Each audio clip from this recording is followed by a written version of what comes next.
update po rito dun po sa mga nag-tune in lang ngayon.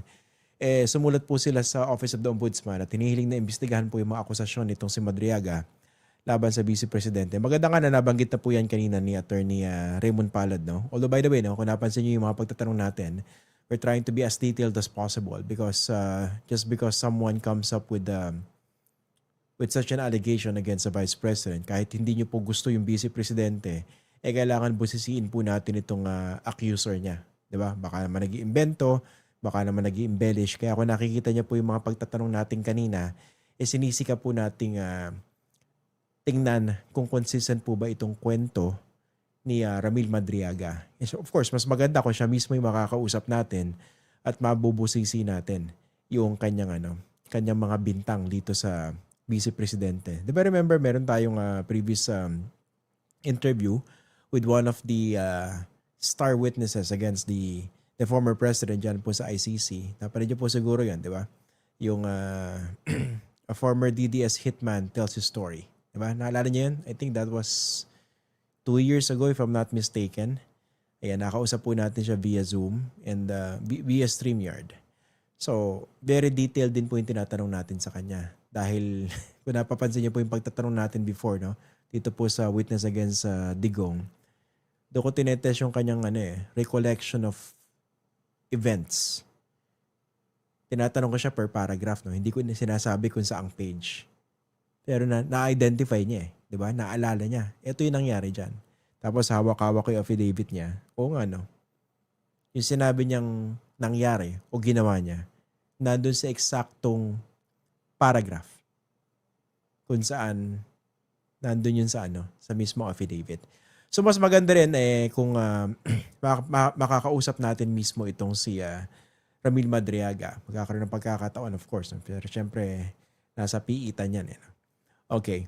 So, yun nga, maganda nabanggit niya kanina kasi ang madaling naratibo rito ng mga supporters ng Vice President. Although again, medyo that is quite telling na despite the seriousness of the allegations coming from Mr. Madriaga, as far as I know, no, correct me if I'm wrong, baka naman meron ng pahayag yung Vice Presidente, pero wala pa akong nakikita. Wala pa akong nakikitang matinding denial, condemnation dito sa mga akusasyon laban sa kanya nitong kanyang dating aide, no? Kasi kung talaga hindi totoo yan, pwede mo naman i-dismiss, no? Hindi ko kakilala yan, no? Hindi, ano yan? Nagtrabaho lang sandali sa akin yan, pero walang alam yan. Invento lang lahat yan.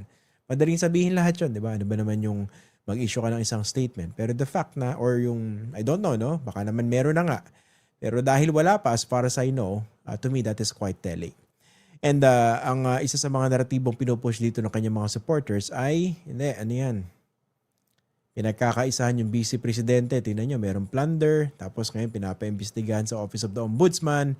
Itong bintang ni Ramil Madriaga. Talagang gusto lang nilang pabagsakin itong si Vice President Sara Duterte. Ilagay po natin yung sa tamang perspective, no? Dahil kanina, maganda na binanggit ni Attorney Raymond Palad. Yung nag-file ng plunder against the Vice President. Mga kritiko rin ni Bongbong Marcos yun. Sa tingin nyo, ito yung mga tipo magpapagamit dito kay Bongbong Marcos. Diba?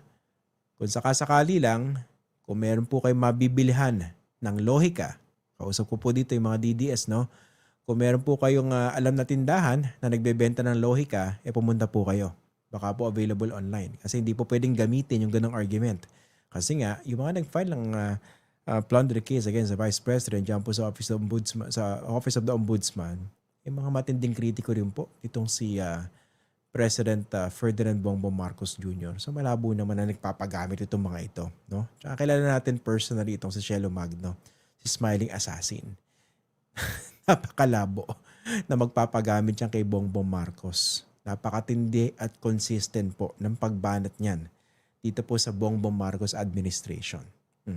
Kaya yun pa lang, no? Ekis na yung ganong naratibo nitong mga DDS. So, next. Try kayo ng bagong argumento. Okay. Tapos pangalawa, kung titignan po natin, hindi naman pwedeng sabihin na, teka, rehash lang yan. Lumang tugtugin na yung mga bintang sa Vice Presidente. Nag-quadcom nga, wala naman kayo napatunayan. Di ba ganyan yung mga claim Ang problema sa ganyan naratibo, balikan nyo po yung mga previous investigations. Hindi naman sinasagot yan ng Vice Presidente. Di ba? ginugulo yung usapan para hindi masagot yung issue ng confidential fund. Oh, tapos dahil lumipas yung panahon, nagkaroon ng bagong issue, sinasabi, hindi, tapos na yan, binabalik nyo na lang. Hindi. Dahil yung pagpapanagot, hindi naman po nangyari. Ngayon pupuntahan natin yung panibagong issue. O, pinag-uusapan natin ngayon flood control scandal kung saan dambuhalang salapi yung pinag-uusapan natin. Naninakaw nito mga magnanakaw ng mga politikong ito. By talking about the issue of accountability involving the Vice President, we're not saying that these evil politicians, these corrupt politicians, government officials, contractors who are behind the flood control corruption should be off the hook. Hindi po yun ang sinasabi natin. Sinasabi natin, lahat ito panagutin. Dahil issue po na accountability ito. At hindi rin po biro yung pinag-uusapan natin ng confidential fund ng Vice President. 612 million, hindi ko nagkakamali. Maliit na halaga po ba yun sa inyo? Tapos yung umubos ng 125 million in 11 days. Oh. Kaya minsan gising-gising din po kayo mga nagtutulog-tulugan ng mga DDS. Baka na may iba talagang tanga lang. Okay?